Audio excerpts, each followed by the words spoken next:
Hey people, welcome to another video on the channel, and today is another weekly Nottingham Forest transfer rumour roundup, the latest transfer news at Nottingham Forest. Ladies and gentlemen, I'm here. It's the only videos I do at the minute, but I do promise there will be another video this week that isn't anything to do with Forest transfers. I do massively appreciate the support on these videos, however, it's greatly appreciated. It doesn't go unrecognised and all that. But before we get into the video, I want to thank everyone for getting us to 600 subscribers. It's greatly appreciated. Listen, it's in the grand scheme of things, you know, to some people it's a very small amount, but for me it is, you know, it's quite a nice milestone to hit. So I am very thankful for everyone who has subscribed. It is massively appreciated. But anyway, without further ado, I'm going to waste no more of your time and we're going to get straight into the video, where we have some confirmed deals. However though, the first one being Nikola Milenković. Spoke about him in the last transfer video as a rumour, but now it is confirmed. He's a Serbian centre-half who has signed from Fiorentina, where he made 50 appearances. We signed him for about 12 million quid. Again, that's about like a quarter of, you know, what we sold Niakate for. So again, it is very good business. He had a very impressive Euros group stages, and that's probably what has really made us pull the trigger in the end, seeing his defensive performances for Serbia. He was very good. He's 6'3". He's a tall, strong, physical centre-half. Not going to speak about him too much because I did go a little bit more in-depth in the last transfer video, so feel free to check that out if you want a little bit more in-depth. But yeah, it looks like he's going to partner Murillo, because it does look like we are going to somehow be able to keep hold of Murillo, despite the massive amount of interest, which, I mean, as long as, you know, there's not an issue with FFP, with obviously us selling Mangala and Niakate, amongst a couple of others. As long as it's not an issue, then there's absolutely no concerns with keeping hold of Murillo. I just thought we would have to sell him for financial fair play reasons, but it's great that we've managed to keep, managed to keep him and Gibbs White, which is fantastic. And it looks like he's got a very good centre-half partner who's just signed for us.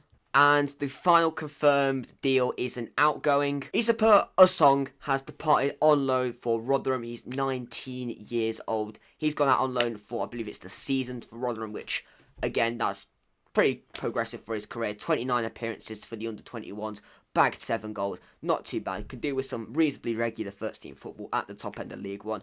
Don't think that will hurt him in any way, shape or form. Hopefully, if he does well there, maybe another loan, depending on how much games he gets to League One or the Championship. We'll have to wait and see how he does. But yeah, very good deal for both parties, and hopefully he does very well there. Right, now looking at the rumours now. The first player is Riquelme Fillipi, I believe is how you pronounce his name. Shock horror, he's a Brazilian that plays for Palmeiras, ladies and gentlemen. If we're signing Brazilian players, it's almost in the print that it has to be from Palmeiras. He's 17 years of age. So he's going to be playing for the under-20s in Palmeiras at the moment.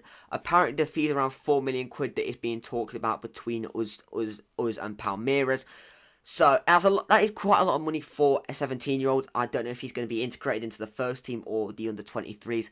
I'm not too sure. I feel like if we're paying a sizable fee for him, which 4 million quid, but one is quite a lot in, you know, in the bigger picture. But for anyone that is 17, that is quite a fair bit of dough. So I'm not sure if he's going to be integrated into the team or not. He is a winger. He's got 19 appearances, scored 6 goals and 1 assist throughout 2024. The Brazilian season does work a bit different to over in England. I think it is just a case of throughout, you know, January to almost like November, December, I believe. But he's been claimed to be similar to like Danilo. So I'm not too sure if that's because they're both Brazilian or not. I'm not too sure of the comparison. Believe it or not, I'm not a big viewer of the Palmeiras under-20s games. I'm not gonna lie. So, however, I do think he could be a very good signing. It really depends how we develop him. We're gonna put him in the 23s or the first team.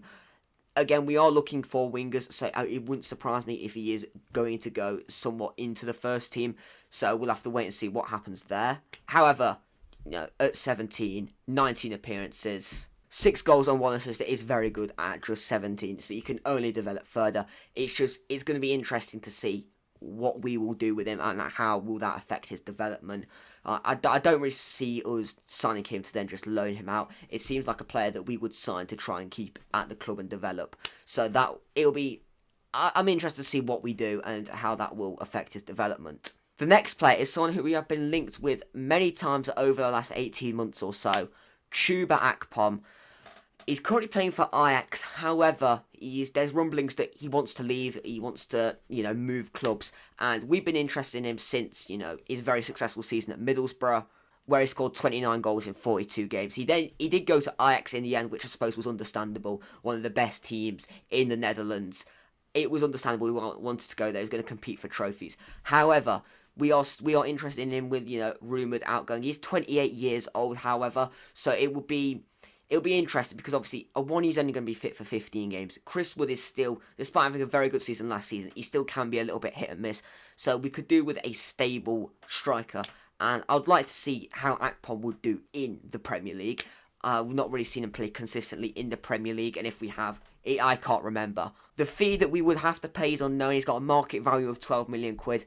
I imagine, Ajax paid about 15 million quid to Middlesbrough. I imagine with some add-ons. I'm going to imagine 10 to 15 million is probably going to be like a base price that we're going to have to pay.